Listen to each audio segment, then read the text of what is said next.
आज जो supreme court ने फैसला दिया है, उन्होंने बहुत स्पष्ट कहा है कि गुजरात सरकार को ये अधिकार ही नहीं था कि वो इन मुजरिमों को, इन अपराधियों को जिन्होंने बिल्किस बानो और उनके परिवार के साथ बलात्कार किया, उनकी हत्या की, उनको छोड़ने का उनको अधिकार ही नहीं था।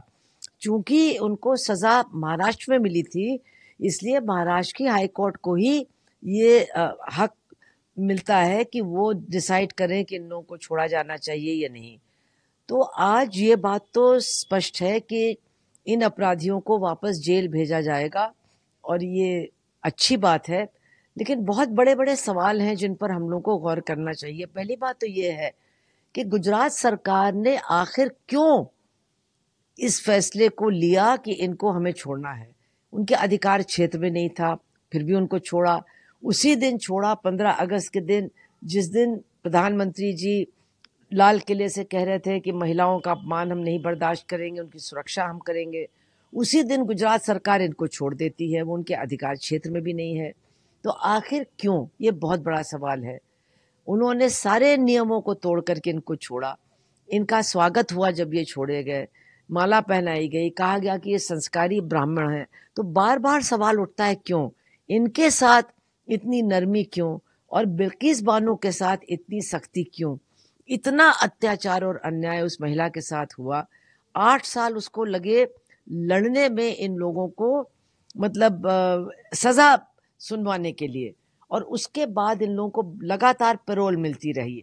जो मुआवजा मिलना चाहिए था सरकार की तरफ से वो भी नहीं दिया। जो सुरक्षित उनको रखना चाहिए था वो भी नहीं उनको सुरक्षित रखा।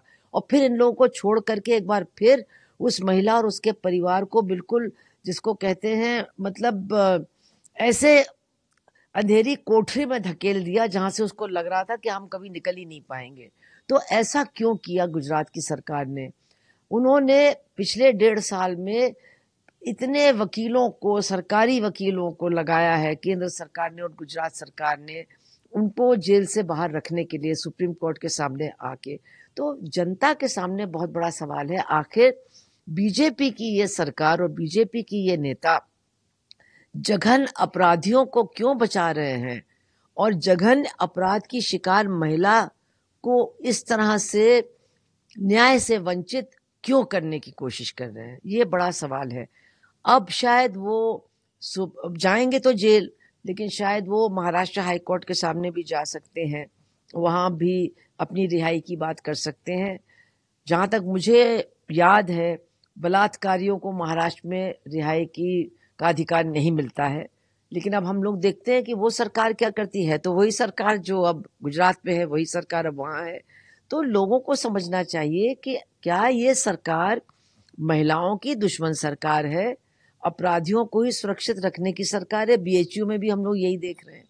तो ये बहुत बड़ा सवाल है, सिर्फ महिलाओं के सामने नहीं, देश के नागरिकों के सामने।